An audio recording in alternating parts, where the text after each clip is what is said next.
Okay, I'm back. I spilled some water on me. There's a lot of natural light in here. Hopefully it doesn't get too washed out. Thank you for the comments, Daniel O. and others. Inspire me to finally get. I've been meaning to this whole year that's gone by since doing previous videos. I'm getting back into it. The flat 2 chord. It's right between the 1 chord and the 2 chord. The 1's normally played as in a major key. Let's say the key of C. C major is going to be your 1. Your 2 chord is going to be D minor. I'll play it up here so that I can play the flat 2 right between them. Now, the flat 2 is right between the 1 and the 2, and some of its most common uses are to go between those 2 chords, either to the 1 or to the 2, and sometimes 1 flat 2 2 or 2 flat 2 1, and we'll try those out, and we'll notice some things about that. 1, here's 1 flat 2 2, not bad. 2 flat 2 1. They work. Here's some things about how they work. First of all, to go away from the 1 to the flat 2, there's 2 things about it at the same time. One, it's obviously weird because you're going from home. This is your home chord, your 1. This has no common notes with it, so it's very clearly doesn't belong to the key, and it's weird, and it's just but at the same time, it's right next to home, and you can still kind of feel that physical closeness. So you're like, yeah, it's weird, but it's also right there. Like, I could just go home from it, and yeah, you can. So you can go 1 flat 2 back to 1. Okay, and it's not disorienting in the way that it might be in a different context if you didn't just play the 1 right next to it. But since we are going from the 1 flat 2 to 2, 1, it's like weird, but it's right there. And maybe we're going to the 2. Yeah, we are, no problem. And the flat 2 to the 2, there's a cool connection between them, a common tone, a shared note. Whenever you have a shared note between any 2 chords, that's plenty of theoretical justification for making the chord change. You don't need anything else. It doesn't need to be the 5 or the 4 of something or other. You can just, look, they've got the same note between them. Use it as a pivot, use it as a hinge, and the rest will just twist around and lock into place. If you think about it that way, and if you emphasize that same note, that common tone, then yeah, it's great, it'll work. So that's one thing that's happening, going from the flat 2 to the 2, because the 2 chord, your normal 2, is a minor. I'm playing the flat 2 as a major, so that means it's got a major 3rd in it. If I shift everything up from there a half step, but then I lower the 3rd a half step to make it a minor 3rd, then I'm going to play the same note twice.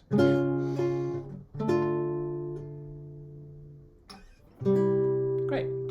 So flat 2 to 2 works nice. It's got a common tone between them. Now, another thing about going the other way, flat 2 to the 1, this is maybe the most useful thing in all of this video. Although there are no common tones between them, you can create one easily by making the flat 2 chord a major 7th chord. So one way to think about how to make a major 7th chord is you've got 1 3 5 in any major chord, and you've probably got the 1 repeated somewhere if you're playing it on a piano or a chordal instrument, a guitar. And sure enough, I've got a D flat here in the bass, but I've got another one here. Lower that a half step, and that's going to now be a major 7th note for that chord. And it's going to sound jazzy and relaxing, but also really nice going to the 1, because again, I've created a common tone by lowering by a half step one of those notes. I've got a hook from the destination chord. It's like there's a line from the destination chord with a hook in it, and I can, there's a hook in me. So, and I can kind of rest in the fact that I'm just going to be drawn to the 1. And if I am, Sure enough, it was like meant to be. So I've taken a situation where it's like weird. Oh, that's where I like if this is clearly home. Weird to home, but oh, no problem. Okay, that's really useful to know about. You want to make a flat 2 to 1 sound like it just works great. Make the flat 2 chord a major 7th chord. Okay. Some other things you can do with the flat 2. You can go to the 5, you can go to the 4. We'll talk about each of those. Going flat 2, 5 is pretty good. It works pretty well without any really, you don't really need to do anything to it, and it'll kind of be fine.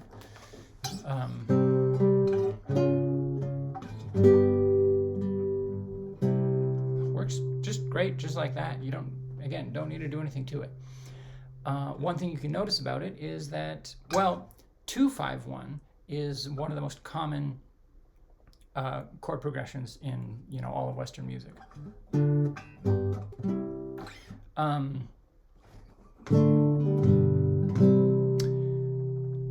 You can hear that in that bass. You've got jumps. You've got 2 jumps down to the 5, jumps up to the 1, or it could be down. Either way. And the flat 2 to the 5, although it's a much weirder sounding interval on its own, a diminished 5th,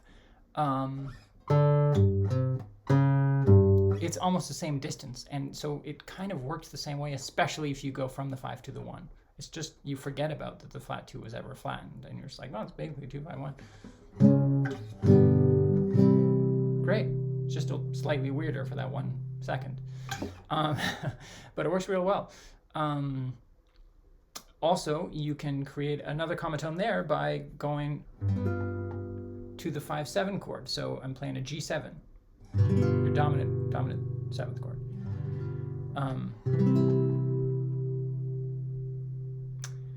And going to the 1. And the common tone is in F.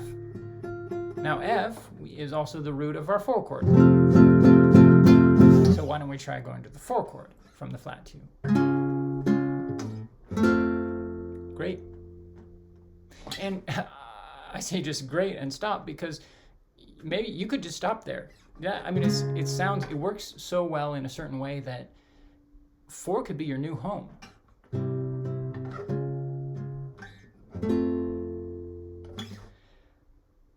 Why?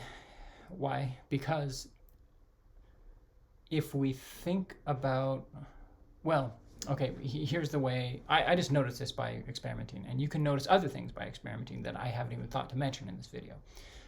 So it's always worth experimenting.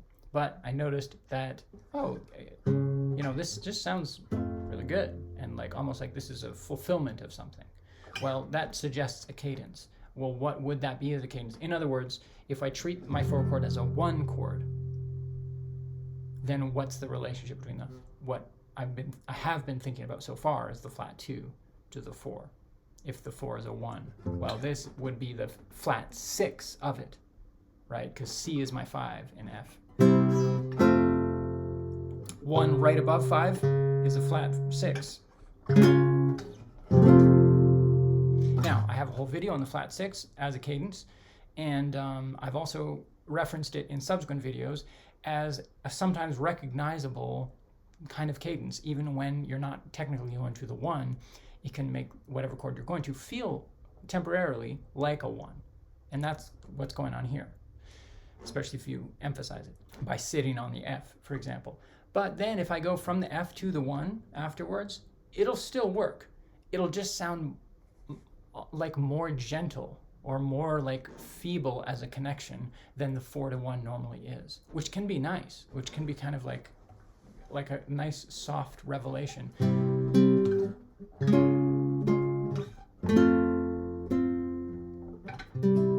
Oh yeah, that was home. That was 1. It's almost like you temporarily just forget it a little bit. It just becomes a little more vague. And this is exactly what was going on in I believe the video was on the major 2 chord, where I started talking about stacked dominance. So the 2 chord is the 5 of the 5, which is of course the 5 of the 1. And you can emphasize that connection by making the 2 chord not only major, but a 7th chord, a dominant 7th chord. Now I'm going, and now the 5 really sounds like home.